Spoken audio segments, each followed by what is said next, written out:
72 घंटे से ऊपर हो गए और जिसको अंग्रेजी भाषा में अनप्रेसिडेंटेड कहा जाता है।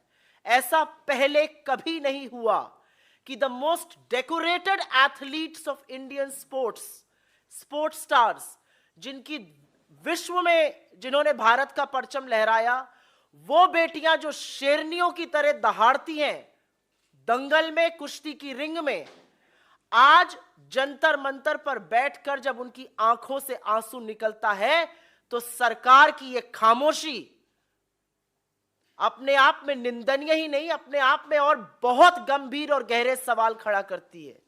क्योंकि कटघरे और सवालों के घेरे में रेसलिंग फेडरेशन ऑफ इंडिया के चीफ, भाजपा के सांसद बृजभूषण सिंह जरूर हैं, लेकिन उससे ज्यादा आज कटघरे में प्रधानमंत्री मोदी खड़े हैं।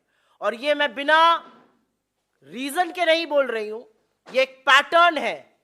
विनेश फोगट जी ने अपनी पहले दिन की प्रेस कॉन्फ्रेंस में कहा था कि उन्होंने अपने परिवार के साथ जाकर 2021 के अक्टूबर महीने में मोदी जी को सारी असलियत से वाकिफ कराया था। उन्होंने सच बताया था और अपनी जान पर होने वाले हमले का अंदेशा भी जाहिर किया था। और मोदी जी ने कहा था नहीं नहीं, तुम्हें कुछ नहीं होगा। 1.25 साल तक, और मोदी जी ने सार्वजनिक रूप से विनेश फोगट जी को अपनी बेटी कहा है कि तुम तो मेरी बेटी जैसी हो, मैं तुम्हारे सारे परिवार को जानता हूं।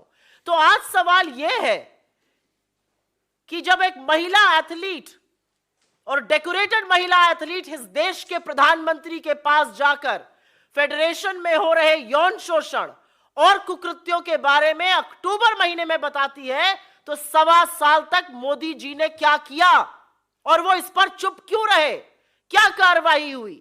मंत्री, सांसद अभी भी अपने पद पर बरकरार है, कोई इंटरनल इंक्वायरी नहीं हुई, कोई सवाल जवाब नहीं पूछा गया। और हम ये क्यों ना पूछें कि इस सरकार का पैटर्न है, ये बड़े बड़े आक्षेप और बड़े बड़े आरोप लगते हैं, उसके बाद कटघरे में इनके मंत्री, इनके सांसद खड़े होते हैं, लेकिन बेशर्मी के चलते और थेथरई के चलते ये सरकार उनको पद से बर्खास्त नहीं करती। ये हमने अजय मिश्रा टेनी के केस में भी देखा था, जो आज भी मंत्री बने हुए हैं, और बृजभूषण सिंह के केस में भी हम देख रहे हैं।